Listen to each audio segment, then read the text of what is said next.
আমরা primary hypothyroidism বলতে কি বুঝি, কেন তুমি প্রাইমারি বলছো, সেকেন্ডারি হাইপোথাইরয়েডিজম বলতে আমরা কি বুঝি বলে দাও তো। কোশ্চেন করব স্যার। হ্যাঁ, প্রাইমারি হাইপোথাইরয়েডিজম এগুলোকে বলতে পারবো না প্রাইমারি আর সেকেন্ডারি হাইপোথাইরয়েডিজম। আচ্ছা, তুমি উত্তরটা বলে দাও, স্যার প্রশ্নের উত্তরটা। কেন প্রাইমারি বলবো? Primary hypothyroidism is primary gland hypothyroidal is biggest function, and secondary means pituitary disorder, pituitary adenoma. It is hereditary hormone deficiency. আচ্ছা, আর ম্যানেজমেন্ট আগে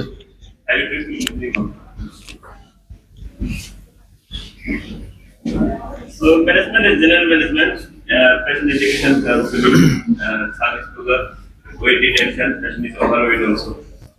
Stress management, graded aerobic exercise, good sleep hygiene, reduce screen time and avoidance of fatty food. এটা screening time বলতে কি বোঝানো? Mobile টোবাইল দেখে sir রাতে বেলা। Screening না, এটা স্ক্রিন টাইম। স্ক্রিন টাইম, আচ্ছা স্যার, অনেক কিছু তো জানি না স্যার। মানে স্ক্রিন টাইম শব্দটা এটা নতুন শব্দ। স্ক্রিন টাইম মানে মোবাইলে যেই যতক্ষণ বেশি তুমি স্পেন্ড করবে এটাকে স্ক্রিন টাইম বলা হয়। আর এলো আমাদের ইন্টারনেট জগতে আসার পরে বহু নতুন শব্দ ইংরেজিতে যোগ হয়েছে, ফ্রেজ ওয়ার্ড যোগ হয়েছে, বহু বহু নতুন শব্দ। স্যার শেষ করে দে, আর একটু যাও। হাইপোথাইরয়েড ড্রাগ দেওয়া কয়দিন পরে তার ওয়েট করবে। স্যার একটু ট্রিটমেন্টটা শেষ করে দেখ স্যার। হ্যাঁ, আগাও তুমি। weight, thyroxine, amitriptyline, calcium and vitamin D supplements, and clonazepam also. Yes. Patient comes after 6 weeks. I did TSS, TSS 12, still symptom persisting. So we'll keep under follow up for next 6 to sir 1 ball. year.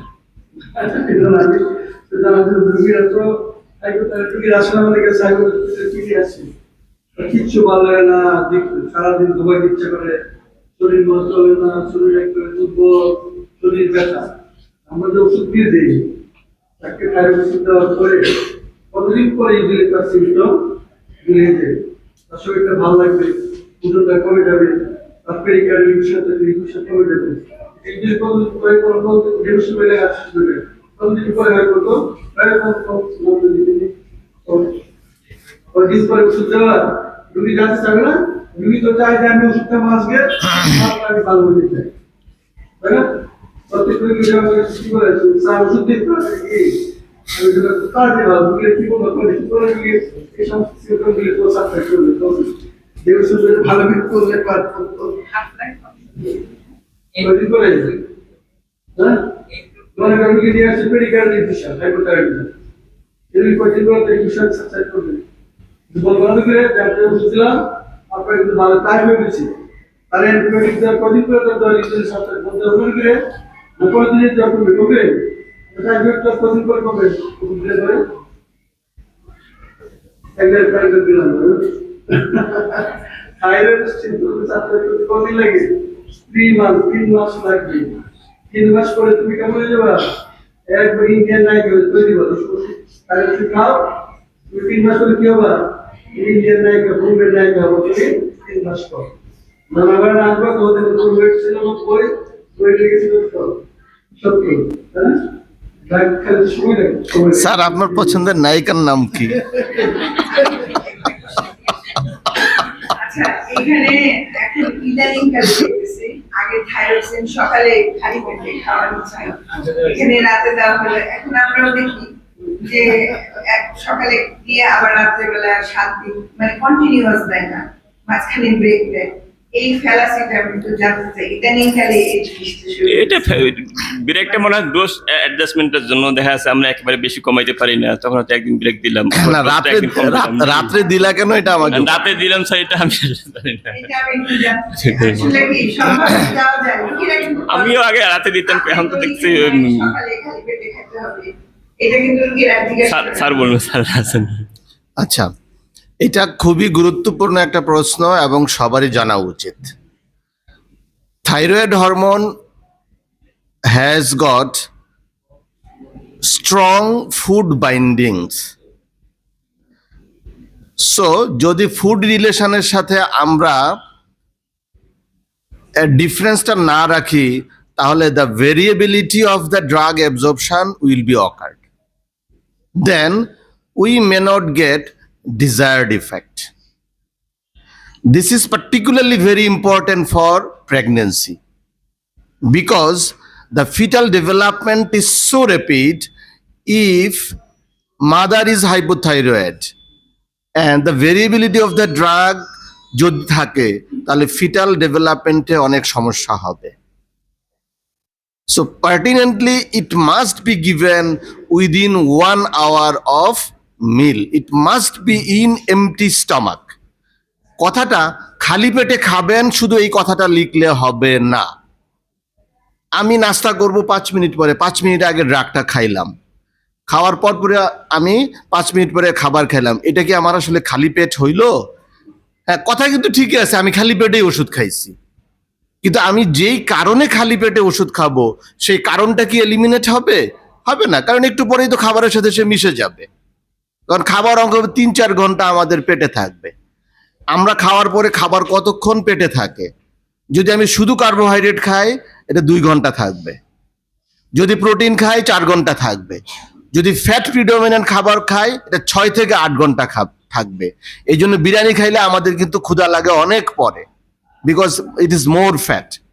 তো এই কথাটা আমাদের খেয়াল রাখতে হবে। Carbohydrate খুব দ্রুত stomach থেকে চলে যায়, দ্রুত অ্যাবজর্পশন হয়, প্রোটিন আরেকটু লেট, ফ্যাট সবচেয়ে কম। এই জন্য ওয়েস্টার্ন ওয়ার্ল্ডে খুব ইন্টারেস্টিং একটা গল্প আছে, ককটেল পার্টিতে ওরা আগে ফ্যাটি ক্রিম খেয়ে যায়। ফ্যাটি ক্রিম, কারণ ওয়েস্টার্ন পার্টিতে কে কত বেশি অ্যালকোহল ড্রিঙ্ক করতে পারে, সে কত প্যাক খাইলো, এটা একটা বাহাদুরির ব্যাপার আর কি।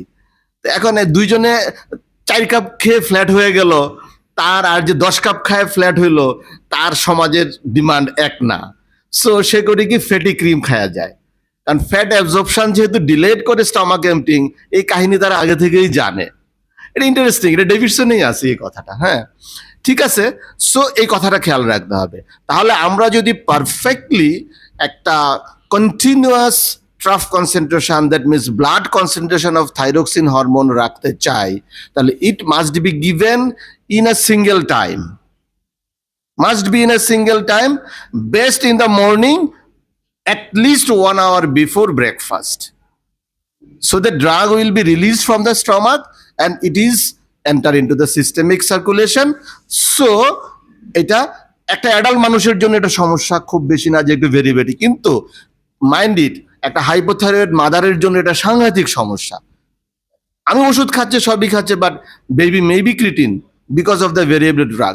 এখন আমার খাবার তো প্রতিদিন একরকম না, আমি এক একদিন এক এক রকম খাবার পাই, এটা প্রোটিনের সাথে বাইন্ডিং বেশি। যেদিন প্রোটিন খাবো সেই দিন তো ড্রাগ আমার অ্যাবজর্পশনই হবে না, 70-80% এটা প্রোটিনের সাথে বাইন্ড হয়ে থাকে।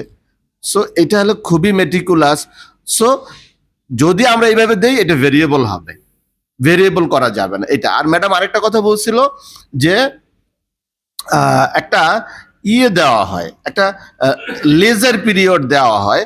এটা অনেক সময় দেওয়া হয় যে হাইপারথাইরয়েডিজম যারা থাইরয়েড, কারণ সবার তো মেটাবলিক ক্যাপাবিলিটি একরকম না, কেউ দেখা যায় যে ওষুধ দিচ্ছি কিন্তু এটাকে ব্যালেন্স করা যাচ্ছে না, তখন ওই ব্যালেন্স করার জন্য অনেক সময় একটা উইকলি লেজার পিরিয়ড দেয়, লাইক ডিগক্সিন ব্যালেন্স। এটাই হলো আসলে ইস্যু। Sir, thank you. আমি একটু কথা বলবো যে আগে কতদিন পরে তার সিমটম রিলিফ হবে? আমরা তো ওষুধ দিই, তাহলে ওষুধ দিই তো আসলে সিমটম রিলিফ করার জন্য। অনেকেই দেখি যে কতদিন খেলে ভালো হবে। যেমন আমার কাছে তারা যে এফএটিসি করতে আসে, অনেক দিন পর্যন্ত তারা ওষুধ দিচ্ছে, বিশেষ করে হোমিওপ্যাথিক ওষুধ। দেখা যায় 3 বছর পর্যন্ত খাইছে, 1 মাস পর পর বা 15 দিন পর পর তারা ডোজ দিতে গেছে 500 টাকা। আর কতদিন খাইলে এটা ভালো হইতো এটা জিজ্ঞেস করছে, বলে তা না, ওটা না জানিচ্ছে। এইরকম আর কি, যে আমরা যে চিকিৎসা করতেছি আমরা তারা করেন, আমরা কিন্তু অনেকের প্রতি একটু বিরক্ত করি যে কতদিন ধরে সেই ওষুধ খাওয়াইতেছে, কতদিন সে খাবে। আমি যখন এই যে প্যাথোলজিস্ট হওয়ার আগে প্র্যাকটিশনার ছিলাম, আমি খুব ভালো প্র্যাকটিশনার আমরা আমাকে চিনেন, খুব ভালো রুগী পেতাম। এই একটা রুগী যে চিকিৎসা করছিলাম, এটা একটা ইন্টারেস্টিং ব্যাপার, যে এই রুগী বললো কি যে আমার যে রোগ হয়েছে এটা আপনি চিকিৎসা করতে পারবেন না। মানে কি রোগ হয়েছে আমি চিকিৎসা করতে পারবো না, যে এইটা আপনি পারবেন। তো শুনি দেখি কি হয়েছে আপনার, বলে আমার যে এই নারীগুলি সব উল্টা গেছে। উল্টা গেল কিভাবে? বলে এই যে গলার যে নালী, এটা পায়খানার নালীর দিকে চলে গেছে, আর পায়খানার নালীটা গলার দিকে চলে আসছে।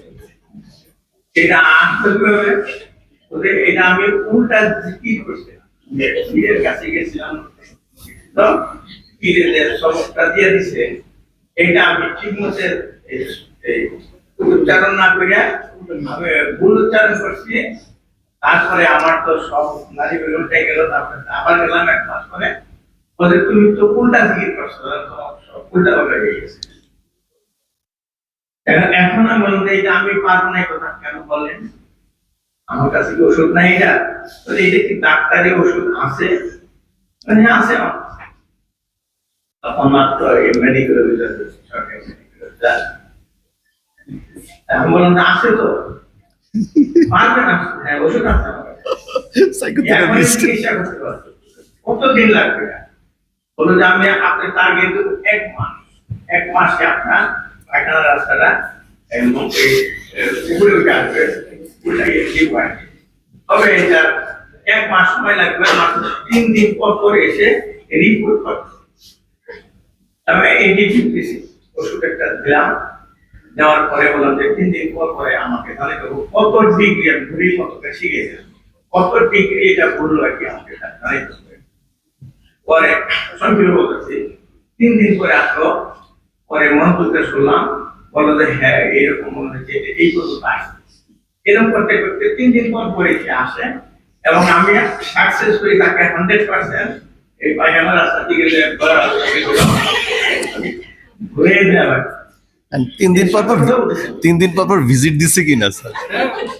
সেটা আলাদা করে চিকিৎসার কথা আছে না।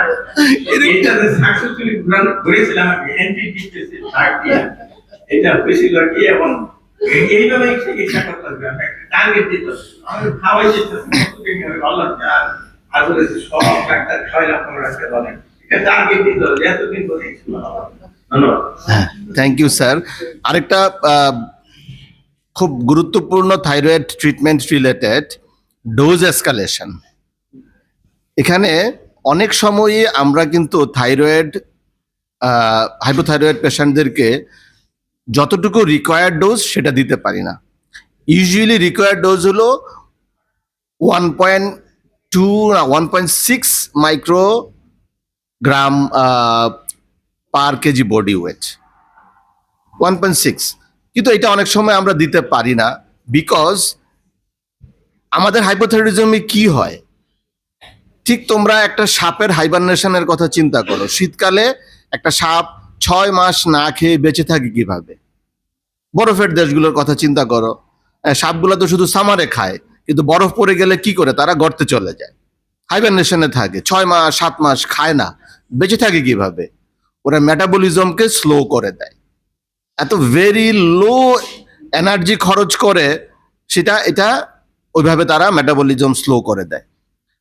এখন আমাদের হাইপোথাইরয়েডিজমে কি হয়, একদমই মেটাবলিজম স্লো হয়ে যায়, হার্ট তার রেট কমিয়ে দেয়, বডি তার রেট কমিয়ে দেয়, বডি স্লো হয়ে যায়, আস্তে আস্তে হাঁটে, তারা কাজ করে না, স্লিপি হয়ে যায়। এটা আসলে because of slowing of the metabolism. And suddenly তুমি যদি হাই ডোজ দাও, মেটাবলিক আউটবার্স্ট হবে, তার বডি সেই সিস্টেমকে আর কোপ আপ করতে পারবে না। তাহলে এই পেশেন্টগুলো maybe come with MI, stroke নিয়ে চলে আসতে পারে। So there may be need of dose escalation. তো আমরা ইউজুয়ালি যদি আনকমপ্লিকেটেড বলতে যদি অন্য কোনো কোমরবিডিটি না থাকে, হাইপারটেনশন, ইসকেমিক হার্ট ডিজিজ না থাকে, তাহলে আমরা 25 অথবা 50 দিয়ে অনেক সময় শুরু করি। সাধারণত 25 দিয়ে শুরু করি, 25 7 days, 50 7 days দিয়ে 107 days, এইভাবে দিয়ে আমরা ডোজটা এসকালেট করি 3-4 সপ্তাহের মধ্যে। তাহলে এই পেশেন্টটা যদি আমি ফার্দার টেস্ট করতে চাই, তাহলে আমি কয় তারিখ থেকে তার ট্রিটমেন্টটা ধরবো? আসলে আসলে যেই দিন আমি ফুল ডোজে গেলাম সেই দিন থেকে আমি ডোজেসটাকে কিন্তু ধরবো যে অ্যাকচুয়ালি। তো এখন সমস্যাটা কোথায়? TSH has got very long half life, 21 days, এবং থাইরয়েড হরমোনেরও long half life 21 days. So আমার ইন্ডিকেটর কি? টিএসএইচ দেখা। তাহলে সেটা দেখতে হলে কিন্তু আমাকে 28 ডেজ পরে, তার 28 মানে 6 উইকস, তাহলে মূল ট্রিটমেন্ট ফুল ডোজ পাওয়া থেকে আমাকে কমপক্ষে 2 থেকে 3 মাস, মানে 8 থেকে 12 সপ্তাহ পরে যেয়া ফার্দার টেস্ট করতে হবে। এখন বলতে পারো স্যার, যদি রুগী চায় আমি আগে করব না, আগে করবা না, কারণ যখন তোমার এই চেঞ্জ হবে না, রুগী তো বলবে যে তুমি চিকিৎসা করতে পারো নাই। তাহলে রুগীকে কাউন্সিলিং করতে হবে। এবং আমি অনেক সময় রুগীকে বলি, ভাই আপনি আপনার একটা ছবি তুলে রাখেন, এখন আপনার ফেসের একটা ছবি তুলে রাখেন, ঠিক 3 মাস পরে এই ছবিটা আপনি মিলাবেন, আপনি আপনাকে চিনতে পারবেন না। স্যার যে কথাটা একটু আগে বললো, সো এই কথাটা যদি আমরা মনে না রাখি, তাহলে হাইপোথাইরয়েডিজম কিন্তু ম্যানেজ করা ডিফিকাল্ট হয়ে যায়, অথবা আনডিউ কমপ্লিকেশন আমরা তৈরি করব। এটা কিন্তু খুব গুরুত্বপূর্ণ মেসেজ আমাদের সবার জন্য, ঠিক আছে? তো কারণ আমি মনে করি হাইপোথাইরয়েডিজম চিকিৎসার জন্য এন্ডোক্রাইনোলজিস্টের কাছে যাওয়ার প্রয়োজন নাই। It must be treated by GP.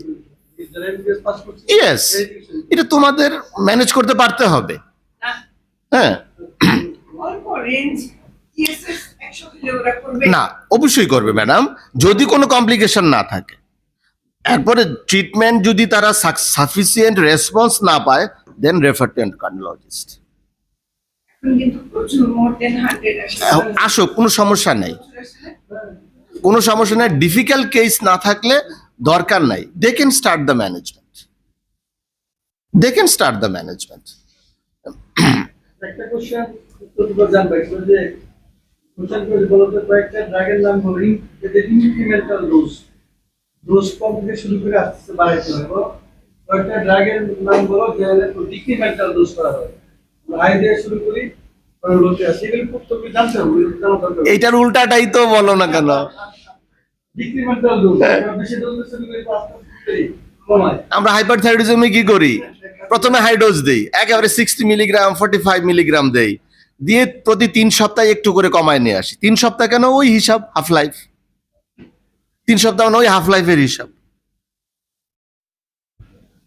Sir তাইলে মোটামুটি শেষ করতে পারি না? ওকে স্যার, আর কিছু বলবেন? কেউ কিছু বলবেন? এটাও একটু বলে দাও। হ্যাঁ। থাইরয়েডের যারা জেনেসিটি নাই, থাইরয়েড, কিন্তু কার্বামাইল যেটা হাইপারথাইরয়েডিজম, ওই ড্রাগে কিন্তু থেরাপিউটিক। আচ্ছা, আমি মনে করি হাইপোথাইরয়েডিজম তোমাদের লেভেলে ট্রিটমেন্ট করা সম্ভব, বাট হাইপারথাইরয়েডিজমটা আসলে need either internal medicine specialist or endocrinologist. Hyperthyroidism তোমাদের ট্রিটমেন্ট করতে না যাওয়াই ভালো, কারণ হাইপারথাইরয়েডিজমের ম্যানেজমেন্টটা অনেক কঠিন, ডায়াগনোসিসটাও একটু কঠিন, কারণ এখানে গ্রেভস ডিজিজ হলো 90%, ঠিক আছে? এটার ম্যানেজমেন্ট কঠিন, এখানে endocrinology, surgery, nuclear medicine special lot of involvement এখানে প্রয়োজন হয়, সেটা কিন্তু রেফারেল করাটা উত্তম। তোমরা শুধু পালসটা কমানোর জন্য ইন্ডিভারটা দিতে পারো খুব ইজিলি, যদি ব্রঙ্কিয়াল অ্যাজমা তার কনকমিনে না থাকে, সাধারণত থাকে না, হ্যাঁ, তো ইন্ডিভার দিলে মানে প্রোপ্রানল, এটা প্রেগনেন্সিতেও খুব একটা বাচ্চার ক্ষতি করে না, বাট ইট নিডস রেফারেল, এটা আমি মনে করি। But hypothyroidism you can treat. যাই হোক, সবার খুব স্বতঃস্ফূর্ত রেসপন্স। আচ্ছা, আরেকটা কথা বলে রাখি, যেই জিনিসটা ফাইব্রোমায়ালজিয়ার সাথে রিলেটেড, ফাইব্রোমায়ালজিয়া যে সবসময় ফুল ব্লাউন ফাইব্রোমায়ালজিয়া হিসাবে আসবে। আচ্ছা, চেয়ারম্যানের বক্তব্য শেষ করে ফেলি না? আচ্ছা, ফাইব্রোমায়ালজিয়া যে ফুল ব্লাউন ফাইব্রোমায়ালজিয়া সবসময় আসবে তা না, এটা একটা স্পেকট্রাম ডিসঅর্ডার। অনেক সময় লো সিমটমে আসতে পারে, অনেক সময় ভেরি হাই সিমটমে আসতে পারে। The most difficult thing is that তারা একেবারে সোশ্যালি ইনক্যাপেবল অবস্থায় চলে যায়। তো এটা খুবই বদারিং, এবং সবচেয়ে বড় কথা যে পেইন ম্যানেজমেন্ট হয় না কোনোভাবেই। তাহলে কি করা? অনেক 25% রোগীর ক্ষেত্রে কোনো কিছুতেই আসলে রেসপন্স করে না। এটা অলমোস্ট খুবই কষ্টকর একটা ব্যাপার। এবং কাদের বেশি হয়? ফিমেলদের বেশি হয়। এবং এই যে রেশিওটার গ্যাপটা অনেক বড়, 9:1, 10:1, যে ফিমেলের 9টা ফিমেলের হইলে একটা মেলের হবে, এত ডিফারেন্সটা বেশি। এখন ফিমেল হলো ঘরের মধ্যে সব সবচেয়ে গুরুত্বপূর্ণ একটা ব্যক্তি আমি মনে করি, সেন্টার পার্সন। এই সেন্টার পার্সন যদি ইনক্যাপেবল হয় তাহলে ফ্যামিলিটার কি পরিস্থিতি হয়? যার ফলে এটা কিন্তু ফ্যামিলিতে ক্রাইসিসও তৈরি করে। তাদেরকে প্রপার কাউন্সেলিং করা এবং অনেক সময় গ্রেডেড এক্সারসাইজ, ফিজিওথেরাপি দিলে অনেকের অ্যাগ্রাভেট করে, কিন্তু গ্রেডেড এক্সারসাইজ, প্রথমে 5 মিনিট হাঁটেন, তারপরে 10 মিনিট হাঁটেন, তারপরে 1 সপ্তাহ পরে 20 মিনিট হাঁটেন, আরো 1 সপ্তাহ পরে আপনি 30 মিনিট হাঁটেন। এই যে গ্রেডেড এক্সারসাইজটা খুব ভালো কাজ করে। এবং তাদের মূল সিমটম কি থাকে? প্রথম সিমটম হলো পেইন। ওই যে ট্রিগার পয়েন্টগুলো দেখাইলো, এই রুগীটার এতগুলো জায়গায় ট্রিগার পয়েন্ট ছিল। and দেন হলো ফ্যাটিক, নন রিস্টোরেটিভ স্লিপ, তাদের র্যাম স্লিপ যেটা যেটা আমাদের ডিপ স্লিপ করে, ওই স্লিপটা হয় না। অ্যান্ড ডিপ্রেশন, উইকনেস, ফেটিগেবিলিটি এবং কোনো কিছুতেই ল্যাক অফ ইন্টারেস্ট, এই জিনিসগুলো তাদেরকে ইনক্যাপেবল করে ফেলে। রিভার্সিবলি এটার একদম সবচেয়ে কাছের ছোট ভাই, বড় ভাই যাই বলেন বা ছোট বোন বলেন, সেটা হলো chronic fatigue syndrome. Chronic fatigue সিনড্রোমও পেইন এবং ফ্যাটিক দুইটা প্রিডমিনেন্ট সিমটম, কিন্তু জিনিসটা রিভার্স। ফাইব্রোমায়ালজিয়ায় পেইন বেশি হবে, ফ্যাটিক একটু কম, কিন্তু ক্রনিক ফ্যাটিক সিনড্রোমে ফ্যাটিক বেশি হবে, পেইন একটু কম হবে। ফাইব্রোমায়ালজিয়া সাধারণত পোস্ট ট্রমাটিক অথবা একটা ভাইরাল ডিজিজের ক্ষেত্রে হয়। ইনফ্লুয়েঞ্জার পরে হইতে পারে, করোনার পরে অনেকের হয়েছে, ডেঙ্গুর পরে হয়, এরকম একটা বড় ভাইরাল ডিজিজের পরে অনেক সময় এটা হয়, যার ফলে এটার আরেকটা নাম হলো পোস্ট ভাইরাল এনকেফালোমাইলাইটিস। বাট এটা আমার মনে হয় কিছুটা ফাইব্রোমায়ালজিয়ার চেয়ে একটু ট্রিটমেন্টটা করাটা একটু বেটার আর থাকে। তার এটার সাথে সবসময় একটা ওয়াইড স্প্রেডিটি থাকে, অথবা কোমরবিডিটি হিসাবে হাইপোথাইরয়েডিজম, কানেকটিভ টিস্যু ডিজিজ এগুলো থাকে, ডিপ্রেশন থাকে। এই হলো সার কথা। বাট এরকম কেস পাইলে প্লিজ, তারা কিন্তু অনেক কথা বলবে, তাদের সমস্ত কথাগুলো বলতে চাবে, এত বড় ফাইল নিয়ে আসবে, একটু দয়া করে সবাইকে সময় দিতে হবে, তাদের কথাগুলো মনোযোগ দিয়ে শুনতে হবে, এমপ্যাথাইজ থাকতে হবে, একটু কাউন্সিলিং করতে হবে। কারণ একটা জিনিস মনে করো, আল্লাহ না করুক এরকম একটা রোগ যদি আমার হয়, তাহলে আমারও তো এরকমই কষ্ট লাগবে। এই কথাটা আমাদের মনে রাখতে হবে। এটা একটা ডাক্তারের এই গুণাবলীটা অত্যন্ত প্রয়োজন। আমি মনে করি সবার মধ্যে আছে, বাট তাদের ব্যাপারে আরো একটু বেশি আমাদেরকে সচেতন হইতে হবে। যাই হোক, আজকের এই সেমিনার খুব সুন্দরভাবে প্রেজেন্ট করার জন্য আমি ডক্টর মাহবুবকে অনেক ধন্যবাদ দিচ্ছি। তার নেপথ্যে যারা কাজ করেছে, ডক্টর আশিক এবং আরো অন্যান্যরা সুন্দরভাবে তাকে গুছিয়ে দেওয়ার ব্যাপারে সাহায্য করেছে, তাদেরকে অনেক ধন্যবাদ। সর্বোপরি আজকে যারা এই অডিয়েন্স আছেন, সম্মানিত আমাদের চিত্ত স্যার, তায়াবা ম্যাডাম, আমাদের তালুকদার স্যার এবং অর্থোপেডিক্সের আমাদের সাইফুল সাহেব এবং আদার কার্ডিওলজিস্ট এবং বিলাভিন ইন্টার্নি ডক্টরস, সবাইকে অনেক অনেক ধন্যবাদ আজকের এই সেমিনারে সুন্দরভাবে অংশগ্রহণ করার জন্য এবং পার্টিসিপেট করার জন্য। আমাদের আগামী সেমিনারটা আমরা একটু আনসার্টেন, বিকজ এক্সাম চলতেছে। অর্থোপেডিক্স ডিপার্টমেন্টের শিডিউল ছিল, তো ওই দিন তো এক্সাম পড়ে গেছে। আমরা দেখি এটাকে এক্সচেঞ্জ করা যায় কি না। আর যদি এক্সচেঞ্জ করা না যায়, আমরা 12 আর 19 তারিখের ঘোষণাটা দিতে পারি। 12 তারিখ suppose to be anaesthesia and 19 তারিখে সাপোজ টু বি ইএনটি।